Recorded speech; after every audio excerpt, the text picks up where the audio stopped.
Karachi water and sewerage board سنتوں بھرا اجتماع اور اجتماع گاہ میں آنے والے مسلمانوں کی خدمت میں آج بھی مصروف ہے۔ M D water board engineer Asad Ullah Khan کی ہدایت پر چیف انجینئر آفتاب چانڈیو،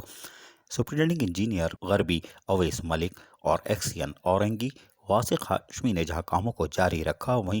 اجتماع گاہ میں ہونے والے کاموں کی AEE جاوید اقبال اور محمد یونس کاموں کی نگرانی کرتے رہے۔ سب ڈویژن منگو پیر میں ہونے والے اجتماع گاہ میں جہاں سنتوں بھرا اجتماع ہوتا ہے اور مسلمانوں کی پورے پاکستان سے آمد ہوتی ہے، وہاں پر Karachi water and sewerage board عوام خدمت میں گزشتہ 3-4 دن سے مصروف ہے اور اس کی کوشش ہے کہ آنے والے مسلمانوں کو کسی قسم کی کوئی تکلیف نہ ہو، جہاں سے ملک کی سالمیت